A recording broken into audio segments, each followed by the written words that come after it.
উপস্থিতি এই পর্যায়ে সংক্ষিপ্ত বক্তব্য নিয়ে আসছেন সেন্দ্রা ফ্রেন্ডস সংগঠনের সম্মানিত সভাপতি গাজী মোহাম্মদ শরীফ। অত্যন্ত সংক্ষেপভাবে শেষ করবেন। বিসমিল্লাহির রহমানির রহিম। সেন্দ্রা ফ্রেন্ডস সংগঠনের উদ্যোগে মাদক বিরোধী 2026 সালের মিনি ফুটবল টুর্নামেন্টে আজকে প্রধান অতিথি প্রফেসর আলমগীর বাহার স্যার, সদ্য ছাত্র সরকারি কলেজ। উপস্থিত আজকের অনুষ্ঠানের বিশেষ অতিথি আনোয়ার হোসেন সরকার সেবা সংঘ। উপস্থিত আমাদের ইউনিয়নের বিভিন্ন রাজনৈতিক দলের নেতৃবৃন্দ, আসসালামু আলাইকুম ওয়া রাহমাতুল্লাহি ওয়া বারাকাতুহু। আমাদের এই সংগঠন 2008 সাল থেকে কার্যক্রম চলে আসছে।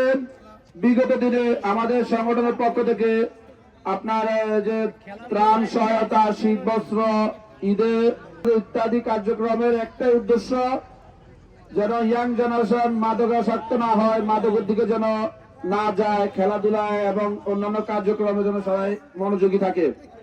এই জন্য আসলে আমাদের সংগঠনটা এত বছরের পথ চলা। আমাদের সংগঠন আমরা করোনার সময় 2টা সিলিন্ডার দিয়েছি। সিলিন্ডার দুইটা ডাক্তার দোকান এখনো আছে, ফ্রি সার্ভিস দেওয়া হয়। আমাদের সংগঠনের পক্ষ থেকে গত বছর এক বিশাল মাহফিলের আয়োজন করা হয় এবং এই বছর আমরা খেলাধুলার আয়োজন করছি। প্রতি বছর এক একটা না এক একটা ইনশাল্লাহ হবে।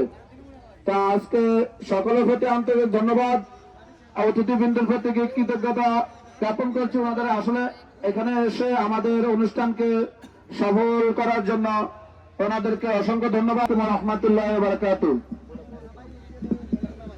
ধন্যবাদ গাজী মোহাম্মদ শরীফকে। এই পর্যায়ে ছাত্র সরকারি কলেজের পদার্থ বিজ্ঞানের বিভাগীয় প্রধান এবং এই এলাকার রাজনৈতিক এবং সামাজিক নেতৃবৃন্দ, ক্রীড়ামোদী ভাইয়েরা, আসসালামু আলাইকুম। আমি প্রথমেই ধন্যবাদ জানাই আমার ছোট ভাই শরীফ গাজীকে। সে আসলে বিভিন্ন সময়ে বিভিন্ন খেলাধুলার আয়োজন করে আমাদেরকে আনন্দ দেয়, আমাদেরকে সুস্থতার মধ্যে ফিরিয়ে আনে, এলাকায় যেন মাদকের বিস্তার না ঘটে এই জন্য তার চেষ্টা আছে। সে শুধু ক্রীড়া দিয়েই ক্ষান্ত হয় নাই, সে ধর্মীয় কাজগুলো করে, বিভিন্ন সেবামূলক কাজ করে। সেই জন্য আমার সেবা সংঘের পক্ষ থেকে তাকে ধন্যবাদ জানাই এবং আগামী দিন যেন সে এভাবে আয়োজন করতে পারে। আর আমি খেলোয়াড়দের উদ্দেশ্যে বলতে চাই, সেটা হলো খেলার মধ্যে একটা শিল্প আছে, এটাকে আর্ট বলা হয়। আমরা যারা আসছি এখানে আমরা খেলা দেখতে আসছি। এই খেলার মধ্যে একটা আনন্দ দেওয়া হয়।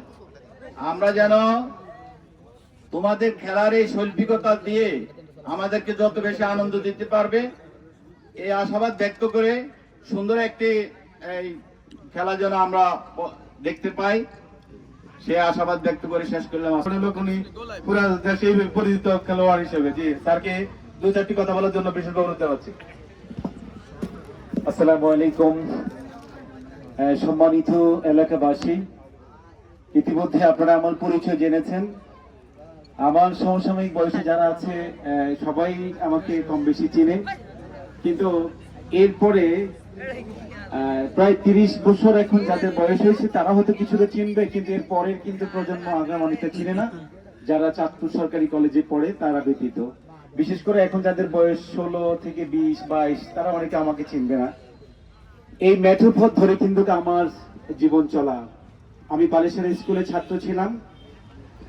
এই তখন রাস্তা ছিল না, এই কোনো রাস্তা ছিল না, এখানে গোপার ছিল।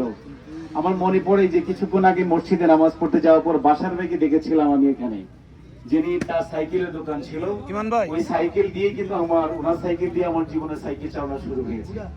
তো কথাটা এই জন্য বলা, কিছু জায়গা আসলে মানুষ স্মৃতি কাতর হয়ে যায়।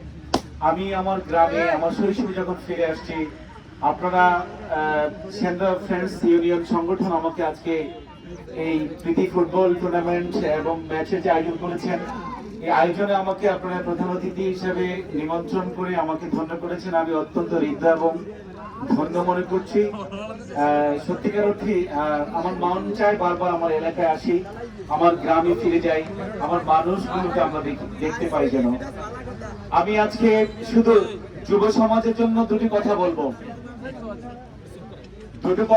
যুব সমাজের জন্য। Football tournament. আপনারা জানেন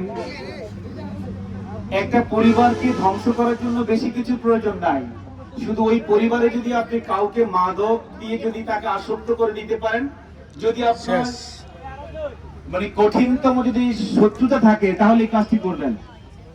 যে আপনার শত্রুপক্ষকে যদি ঘায়েল করতে হয় তাকে কিন্তু কি দিতে হবে, মাদক দিলেই মোটামুটি শেষ। আপনারা খেয়াল করবেন আমাদের প্রতিবেশী রাষ্ট্রগুলোর পাশে যে সেভেন সিস্টার গুলো আছে, পেন্সিলিন নামক যেই মাদকটি রয়েছে, যে নেশাদ্রব্য পানীয়টি রয়েছে, সেটি কিন্তু আমাদের বাংলাদেশের বর্ডারে কিন্তু রেখেছে। সুতরাং ভারত চাচ্ছে যে আমাদের দেশের যুব সমাজকে যদি পেন্সিডিল দিয়ে যদি আসক্ত করা যায় তাহলে এই দেশের যুব সমাজ বুদ্ধি বিকাশ